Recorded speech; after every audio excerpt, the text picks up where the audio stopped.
For my first hack, my daughter has a closet that is open, and the top shelf is really a bit of an eyesore with games and an easy bake oven that hasn't been used in years. And as she gets older, I like to kind of hide that stuff, even though I'm not quite ready to get rid of it. So I grabbed a tension rod, a sheer curtain, and some beautiful fairy lights. So the first thing I did was make sure that my tension rods fit. Then I grabbed the sheer curtain and went ahead and put it onto my tension rod and fitted it back to the opening to make sure that it would actually fit. And then released the lights down, and then I added the light back. Now you could certainly leave the curtain hanging with the lights behind it. It's really beautiful, but I wanted her to still be able to access her bookshelf, but also to hide the things above it. So I added a second tension rod toward the back of the closet that helped gather the curtain and the lights, and then scooted the bookshelf forward and put them behind. So she has a nice draped curtain in her closet with lights. It creates just quite the thing. The second hack was just a simple piece of fabric for my son's closet to cover up the storage at the top of his. He doesn't want curtains and fairy lights, but this great Harry Potter fabric. And all I had to do was sew up the edges. You could also just use hem tape. And I made a rod pocket and then used a tension rod that would fit across his closet because it was wider, and went ahead and just hung it up. It covers that top shelf and it was perfect, and he loves it. He also has a light in his closet and it casts on the front of this now, and he just loves it. Grab a gold curtain rod to make this trendy wall decor for a fraction of the cost. I printed some free vintage landscape prints online and placed them into thrifted picture frames. I used pliers to shape wire into S hooks. I recruited the tallest person in my home to hang the curtain rod. I'd recommend using drywall anchors or securing it into studs to make it more secure. Once the towel rod was level, I placed a hook with gold chain on it. I added 2 more hooks with chain at slightly different lengths. I attached my vintage prints at varying heights to the chain using hot glue. Now I have a super trendy chain picture hanger for a lot less. I hope this inspired you to create your hanging picture frame decor with a curtain rod. I picked up an inexpensive shower curtain rod. We're going to start with our hanging ivy bush. So what we're going to do is we're going to snip each piece off with our wire cutters into individual stems. Some can be longer, some can be shorter. And of course, we got to work in some flowers. So here I've chosen some of our long cherry blossom stems. And these are the cutters that I use. You can also find these at nicksseasonaldecor.com. But we're going to just snip each stem off individually. To work it in, I'm going to just take the zip tie and I'm actually going to secure it to the rod, not fully, leave a little bit of an opening. And then we can take some ivy that we've already snipped, as well as some of our cherry blossoms. After working those in, just tighten the zip tie. And we're going to do the same thing. And if you wanted to make your life a little bit easier, you can actually do 3 or 4 of these zip ties in advance. And then since we already have all of our flowers cut, we can just slide these zip ties to where we need and then work in our flowers. And you don't have to place them exactly where you want at this point in time because they're still going to be a little bit loose with the zip tie, which actually we can use to our advantage because we can just adjust them later on once we display this. Now I have a big piece of ivy, so we're only going to need 1 piece. We'll take our cherry blossom stem, just place that on top. Now we can take that zip tie and just slide it over. Sometimes you might have to move a leaf or 2, but as you can see, it's very easy to do so. And secure. Now I also have this really pretty variegated greenery that I've already pre-cut, and let's sprinkle in some pieces of this throughout to bulk up the design. So where we have our zip ties, we're just going to lift them up. There should be enough wiggle room to be able to insert your stem right inside. Here we have another spot that I want to add a little bit more greenery. And I'm just going to wedge that underneath, and you can actually bend it to shape and it'll stay exactly where you put it. We'll place another piece here and work in another piece.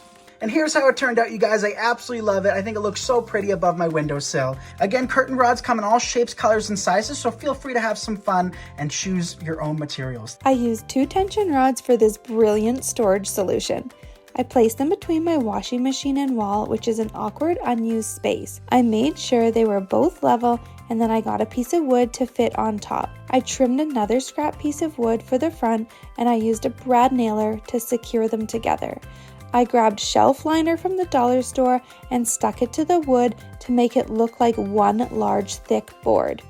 I trimmed the edges and placed it on top of the tension rods, and now I have a solution for more storage in my laundry room that actually looks good. I hope this inspires you to make use of those awkward spaces and make these easy tension rod shelves. Buy a tension rod at a big box store. Fit and adjust the tension rod at the top of an open doorway in your home. And then pick up some crepe paper. Cut multiple lengths of crepe paper in different colors. You can make these as long or as short as you like. Start to tie the crepe paper onto the tension rod by folding the paper in half, wrapping the middle loop around the rod, and then pulling the tails through the loop. Alternate the colors of the crepe paper as you tie them on. You can then add other party decorations depending on the theme of your party. Take some gift package bows and stick them randomly across the top of the decorated tension rod.